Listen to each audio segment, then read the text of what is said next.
Welcome everyone to the Social Blueprint. Everybody has a story series. Before we delve into our wonderful interview today, please remember to go to thesocialblueprint.org.au to see all the upcoming events in our community and to check out our events calendar. So, without further ado, I'd like to introduce you all to Deborah Blashki-Marks. Deborah, welcome. Thank you for having me. I'm thrilled to be here. An absolute pleasure. So, for those of you who don't know, Deborah is a journalist, a podcaster, and a producer. She is also about to be an author and she also sings. She's multi talented. So, Deborah, to start, where did you go to school? I went to Mount Scopus along with many, many others. All the way? I went to MLC for a little time, which was really good because it gave me a different perspective, which I think was really healthy and important. And I'm still friends with many of the people I went to school with, which is a blessing, I think. Very much so. When did you go to MLC? At what point? Early year or 10. later? Year 10. For 11 and 12? Yeah, just for 11 and then back at 12. Okay. I went to BC Scopus. Okay, lovely. Great. Interesting. Yes. And then, what did you do then? So then my passion was I went to uni and I did a Bachelor of Arts at Monash, and I was Lots Wife editor in 1985, which was a very interesting time because I was the first, along with my colleague Carmela Ben Simon, we were the first female and Jewish editors in the history of the university. So as a result of that, it was a landslide victory, actually. It was quite an extraordinary, I have a very big album of all of the posters and the brochures that were put out, but it was quite a complex time, very, very interesting when I reflect back on it, particularly in the context of what we're dealing with now. We were subject to a lot of anti-Semitic harassment and, shall we say, media onslaught on campus. But we did have a landslide victory, and we actually ended up having an entire new Lot's Wife publication. And that led me, which was basically based on the whole idea that everyone could have a say in this publication, which had otherwise been very focused on very strong radical left elements on campus. We basically said, everyone, you can submit and we will include you. And it was quite controversial in some ways, but also I think quite transformative. That led me to my passion, which is journalism. And from there, I took my folio of all the articles that we'd published and I went and applied to the Herald Sun for the cadetship, which I did get. There were only 3 positions and it was quite scary, but I got a cadetship. Okay. Steve Price actually gave me my first job, Channel 10 Steve Yes. Price. And that cadetship was transformative. I was on the police rounds, I was on the court rounds, I was sent out to crime, I just learned everything about being, inverted commas, on the beat and being a journalist. And I made some really good friends and learned a lot about really what journalism means and how effective it can be, but how the processes work, which is an interesting discussion when you consider what we're seeing right now. Oh my. Yes. That you must be watching that with such a different lens to many of us. Many of us have our thoughts, but you would see it very differently. I think it is a fascinating time. I think that the power of media is changed so dramatically from when I was at the Herald. And however, there are still people obviously getting their information, as we know, from mainstream media. Yes. But what you've also got a whole lot of other people basically with a voice. Some are good and some not so good. This is an example of something where you've got a great platform, which is good, but there is some very complex issues around what is truth and how do we represent that in this new climate. So yes, I'm finding it quite fascinating. But the power of the pod, I must say, which has been something I've just embraced and loved and continue to do weekly, as anybody knows at what I've learned. That's a new medium that I think has given many people access to journalism or to talking about stories or issues that may have otherwise not accessed that. So that's my experience. Yes. I think a lot of us are struggling with the mainstream media. We're recognizing that we can't trust it. And then you go to YouTube and you can't necessarily trust that. Nothing is fact checked. No. And then you do a wonderful series of interviews with the Social Blueprint, and you know they're factual. But then there is another side, and you can't always respond. Correct. I mean, I think it's just a really like I noticed, obviously, as I mentioned, the podcast world that has opened up a whole other discussion because a lot of people are getting their information not from mainstream but from the pods, and I don't know. I just think we're all struggling to try and decipher what are the facts, and the truth is it is so multi-layered compared to when I started as a journalist.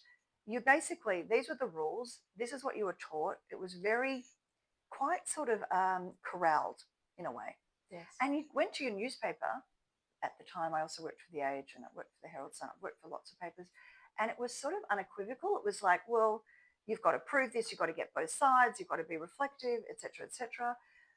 Now it's like the Wild West. That's the only way I can describe it. It feels a bit like the Wild West. Yes. Lack of funding, not enough time to fact check, funneling everyone's agendas too. Yes. I mean, there's always been agendas. So we know that there's always been agendas being pushed.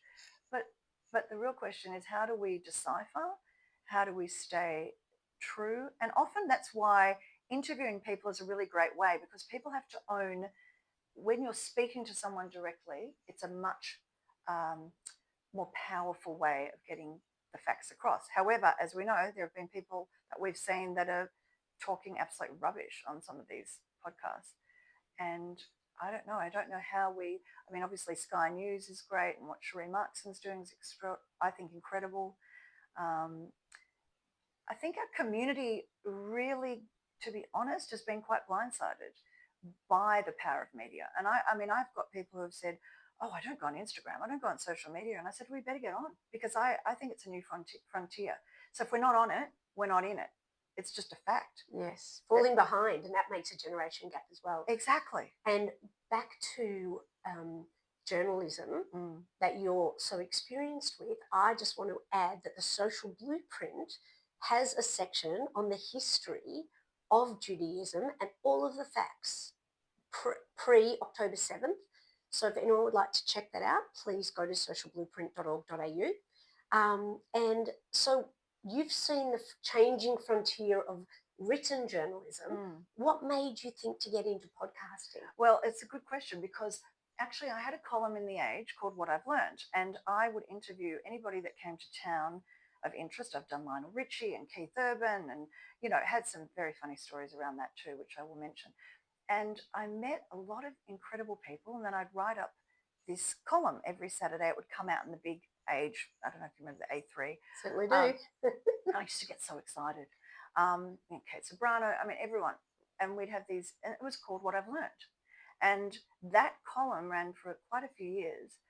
And then when I was I went and did a Master's of Producing, and I was thinking, God, I love this concept of producing, interviewing. It sort of was almost an organic process. And I thought, well, why don't I just do a What I've Learned podcast, which was a very early concept.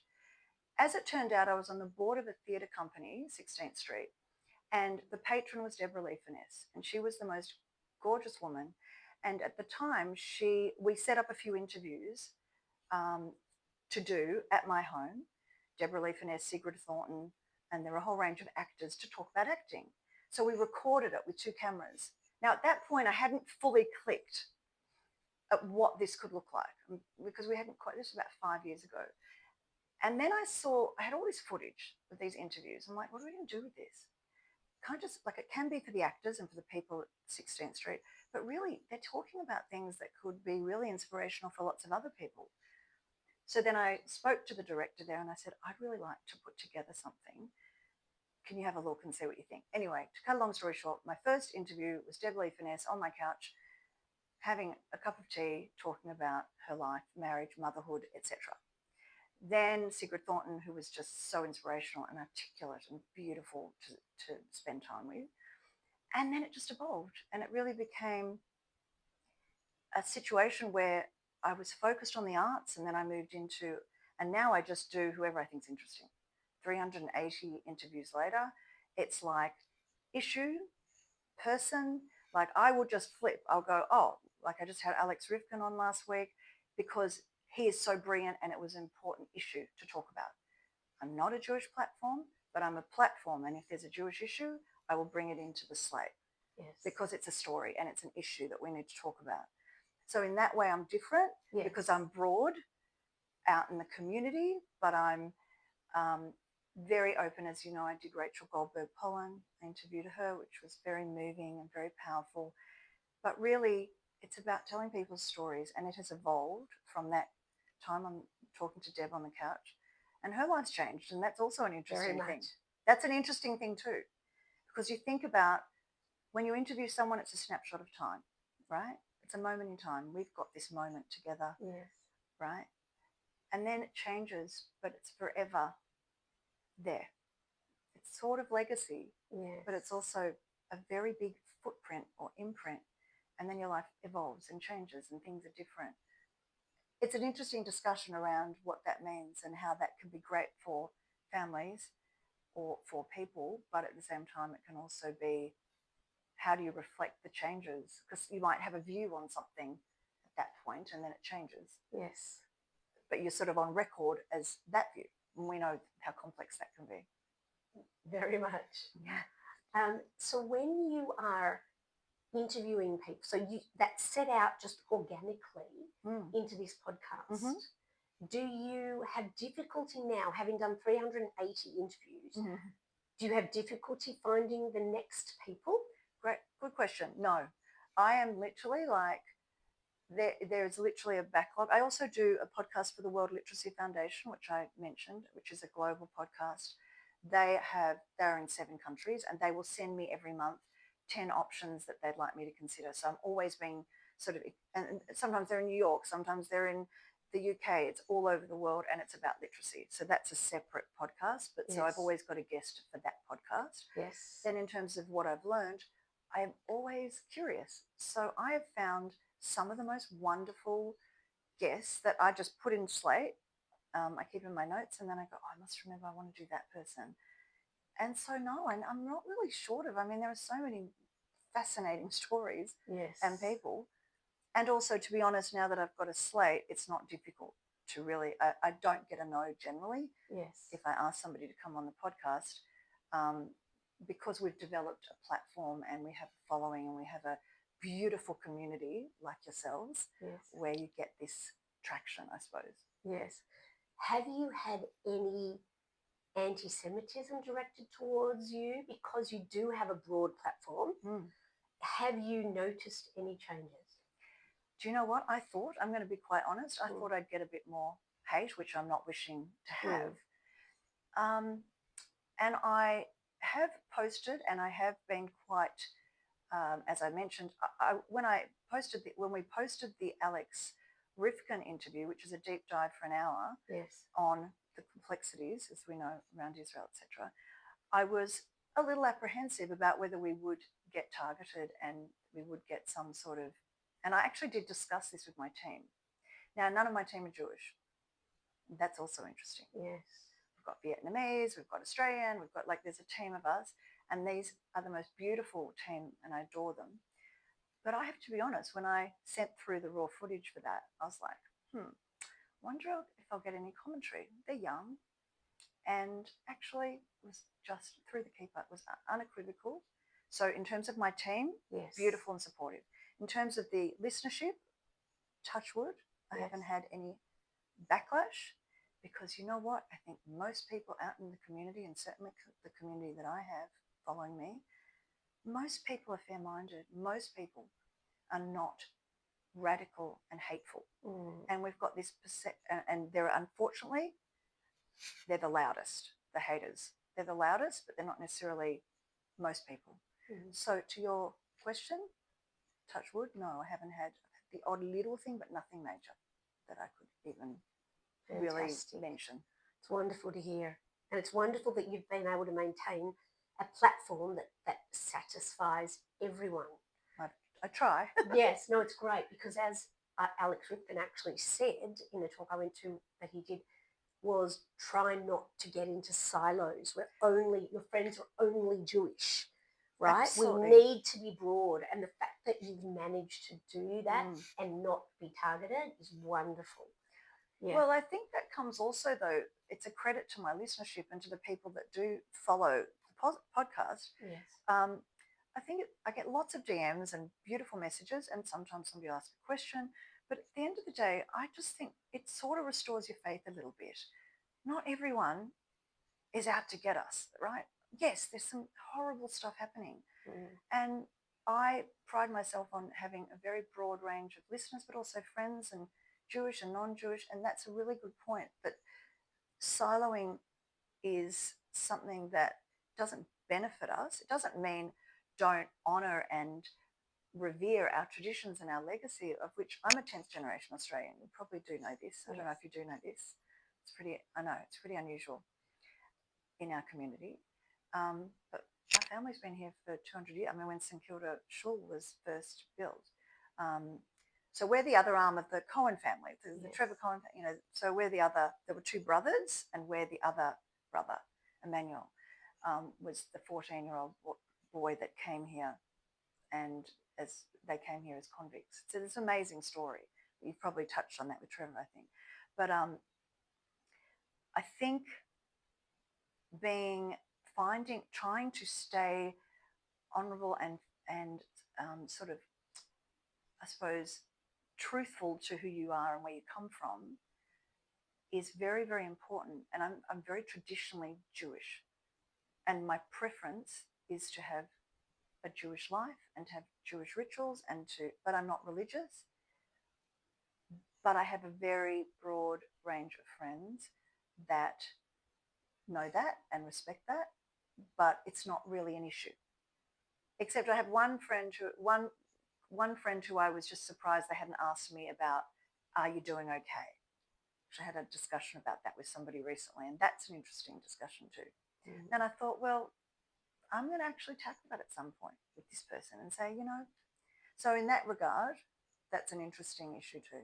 Yes, I think we all probably have some people in our lives that we grapple with. Are they just unaware to ask us how we're doing, or are they are just too afraid to even enter the discussion? Well, I think that is a really interesting point too. Like, what is it?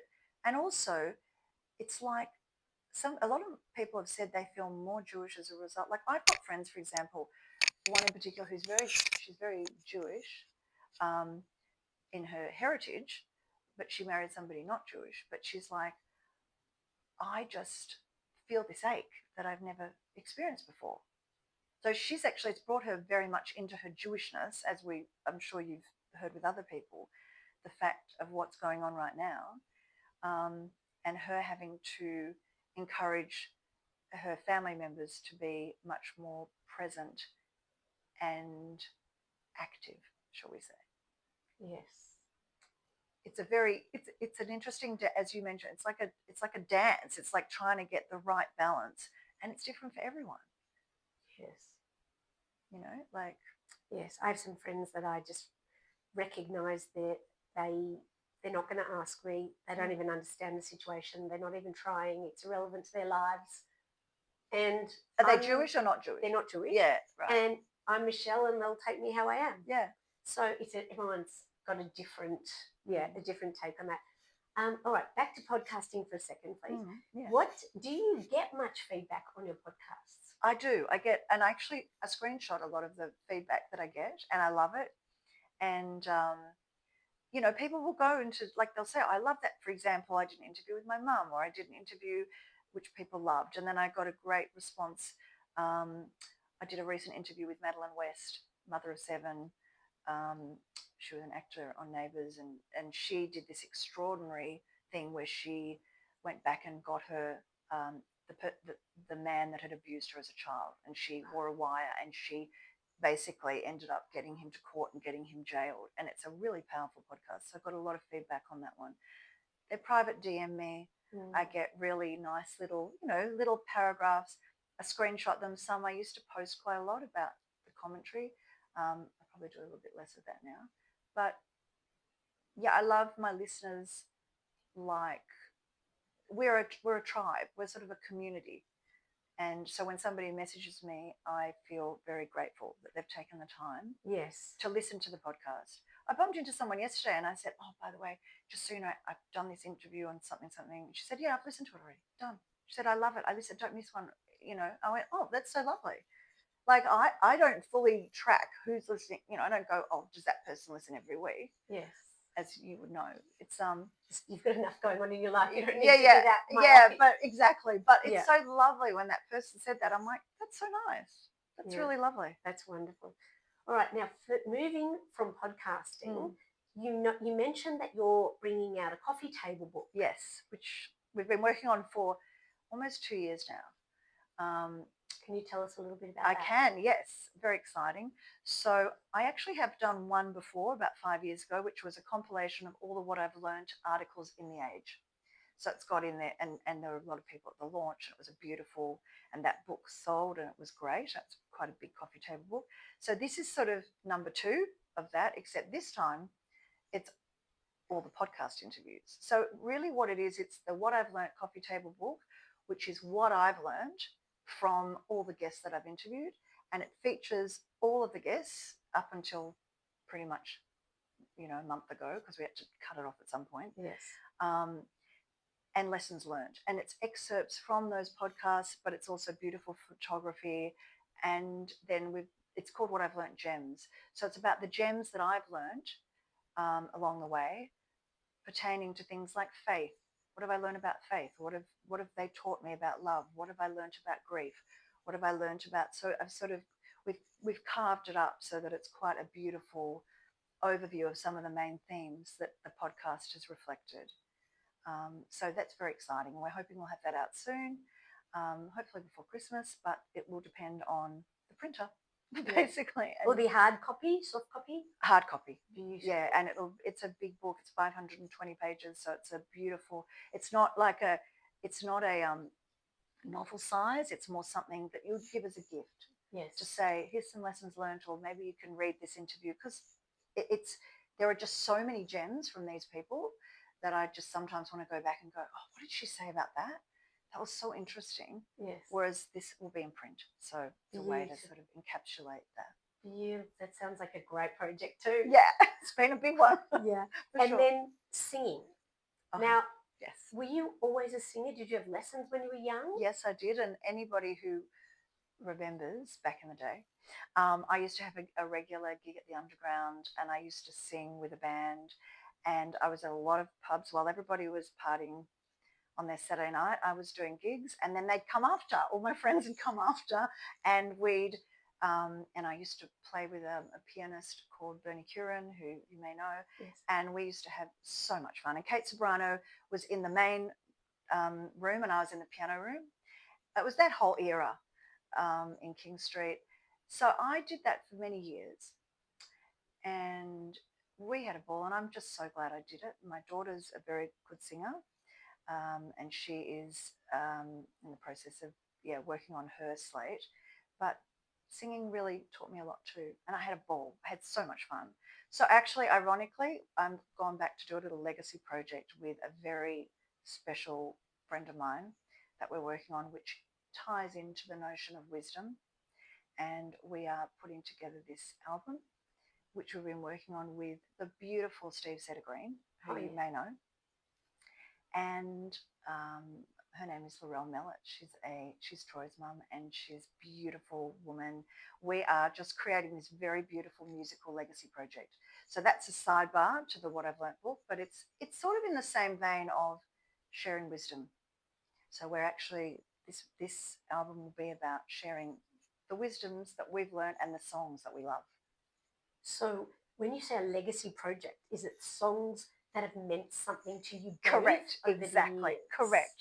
And we've got a big playlist. So we've had to cull it because obviously we can't include all of them. But yes, it's about the songs and the things that have moved us and that we'd like to pass on to the next gen. Lovely. And we sing them and we have a ball. And it's a very special project. And when do you think that will be released? Well, funny you should say that because we've been in just working out studio time and we've been rehearsing for about 6 months, but we've got a way to go, and hopefully it'll be out. We're hoping November, but to be advised, to be confirmed. And do you have a record label for that, or are you self-publishing? No, we actually have. Well, at the moment we're in the process of finalising it with this manager and this production house, and hopefully it will go through that.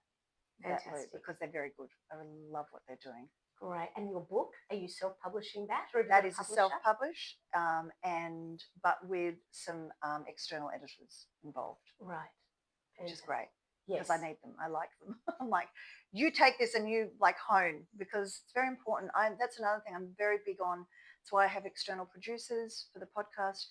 Very important, I think, to have people who can objectively assess your art or your work. Creative talent. Yeah, I think it's important. Yes. You know? All right, well, before we finish up, what would you say are 3 guiding principles that guide you through life? Well, I often say at the end of my podcast, and even when I do little posts, stay kind, curious, and connected. And they would have to be 3 major tenets that I live by. I'm big on kindness, I'm big on curiosity, and I'm big on connection. And those 3 things probably arch over most of the things that I do or that I believe in, with a lot of love mixed in there. Because I'm like, I think that is the basic core of everything, is to act with love, but kindness and curiosity and connection feed my soul and they tie me together. Very, very logical and sound advice, I'd say. Thank you. And is that what you tell your children as well? Yes. And I speak to them every day, and probably, yes, I'm very, very connected to my children. I have 3. Yes, I think they do. Hopefully that resonates with them. And my observation of the journey and the path that they're taking would suggest that they are fueled by that. Must make you a very proud mama. I am a very proud mama. I am, I could go on and I won't. I could go on about my children, but I don't want to be like one of those people that goes on about their children. I think we all want to, but we'll hold back. We'll hold back. All right.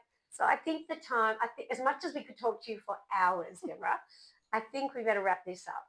So everyone, thank you so much for watching. And please share the link to this video and many other videos that you'll find on the socialblueprint.org.au. Don't forget to go to the community events and all the resources available to you at socialblueprint.org.au. Thank you.